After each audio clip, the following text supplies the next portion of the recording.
Welcome to Deep Thought, the winds of change. You know what? Things are changing out here. Things are changing, and despite many who will try to keep things the same, it's not going to happen. I mean, you start seeing some changes with this recent midterm elections. See, one of the things with that is people trying to look at all this stuff and it's like, oh, how did this happen? Young people, young people, they got different ideas from what the older generations have. That's it in itself. See, change is going to come because with every new generation, they bring in new energy, they bring in new thoughts, and they're exposed to new freedoms. They have a new mindset. Like, I give you a great example. 50 years ago, you didn't have the influence of the LGBTQ, whatever it is, community. They got so many letters in there. And no disrespect to anybody who's in one of those communities. I keep a very loose peripheral vision of it. So just excuse me for not saying it right, okay? But they got a lot more power now. They got a lot more power. Major neighborhoods, they got the flags out, everything. It wouldn't have been the case 50 years ago. That's a change in itself. That's that's a change. You know, you have the increase in quote unquote minority populations, quote unquote, just in this country, majority in the rest of the world. You have that increased, and you know that's bringing a change in itself because things are changing because the people are changing. They have different types of freedoms.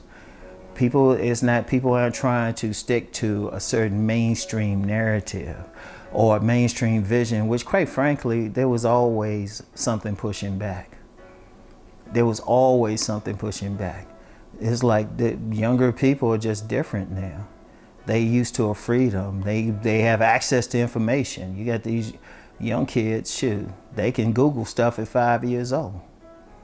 They can Google stuff, we had to work hard, so their mindset is different. We had to work hard to find information. You know, if I want to find a business somewhere, I used to have to hit the yellow page to get this big old book. Now, I just speak into the phone and say, where is such and such? And they give you directions, even up to the foot, where to get to it. You know, and I'm just like, you know what?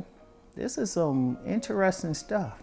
And I really thought about it with the past midterms. A few people were talking about the demographics. But that's the thing you gotta look at. What do they want? You know? What do they want? Because everything affects something else. And then people express themselves in a different way. There's religion. I don't usually talk about religion on here, but let's be real. More and more people are becoming either spiritual and not aligned with any particular faith, or purely secular. That's making a big difference. That's making a big difference because that affects other things. That affects other things in this country. Like, you got to look at some of those deeper things. What's the movement? Who are the people making it up? Who are the people making a decision? Because remember, it's people. When you get down to it, every system, economic system, political system, any system you want to mention, still come down to the people. People are changing. Even some of the older people, many of them are many aren't as stuck in their ways as some people might think they are. Of course, many more are. So they might be changing. So it's so many things. Economics. Like, one of the things is, if you notice, a lot of businesses that were in business a long time are going out of business. Why? Because the younger people aren't buying they don't buy things the same way. They don't celebrate the same thing. Everything, the marriage institution. Many people is like, partnerships. Even the term co-parents. I always use that. I'll mention my co-parent every now and then. You know, that term didn't exist. That's a change. A lot of people are like, well, what we need to get married for? Hey, you know, I mean, it's so much. And of course, you have some forces trying to push things back, but you can't do stuff against people. Like, I'll use this Roe v. Wade thing. Regardless of what side you on, it's still going to happen because, one, abortion is still legal in many states. And all that's been created was people say, okay, we're going to get around this. You know, you already have an underground railroad to get people in and out of places. See, other people have adapted. But of course, you got other forces trying to say, boom, we're going to try to keep you here. But that's not going to work, because it's the people. When the people want something and you get a critical mass of people who want something, nothing can stop it. All the weapons, nuclear weapons, it doesn't change an idea. And that's what you have. And when you're seeing how people are responding to things, you know, it's different. Like even the relationship thing, and I've talked about this. I've said, hey, it's changed. Women don't need that guy for, to provide like they used to. Shoot, women providing on their own. More women in college than men. And creating businesses and everything. You know, physical protection at best, but then you got a lot taking martial arts and going to the gun range too. You know, companionship and just pure sex, that's always going to stay the same. But many of the things around it is changing. Many of the circumstances, the cultural circumstances are changing. And it's just in the air. The wind is the wind. You can't stop the wind. You can't stop the rising wind. It'll come. Sometimes it'll be calm, but it'll come. And, you know, I'm going to get more into it, how to deal with all of this, but it's something to pay attention to. And when I say pay attention, look at every little thing. I pay attention to every little nuance. Trust me. I'll be paying attention to stuff people ain't thinking about. Like I say, it goes beyond politics, you know, and even then, a lot of people ain't like digging deep. But it's like, what are people buying? What are young people buying? What are old people buying? Like another thing, a lot of young people ain't rushing to buy homes.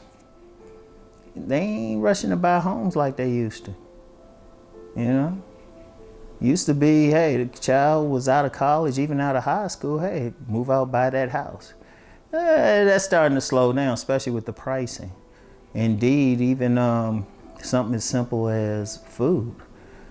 Even though it's small now, it's consistently growing. The vegan population, like what are the young people eating? And that could change a lot.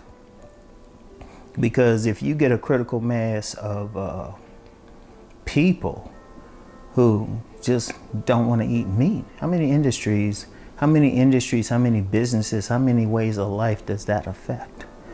Whew. But it's a lot happening. But once again, it comes down to people. What are the people doing? Like when I'm paying attention to anything, I'm like, okay, what are the people actually doing? And I think that's a big problem with a lot of people who are in power now. They got all these policies, but they doing it according to what they're used to and the people of their generation. It was like, oh, we gotta pay attention to what the young people are doing. And it's been like that throughout history. When the younger generation, when Generation A or Alpha becomes Generation B or Beta or whatever term they want to use, they're going to start seeing some changes. And then there's going to be a big difference between Generation A and Generation C, because it's just a change. A lot of things. And I just touched on just a few. But that's the thing to really think about. What are people doing? They're the ones that are creating these winds of change. Really think on this, all right? Anyway, I'll get back with you. Peace and blessings.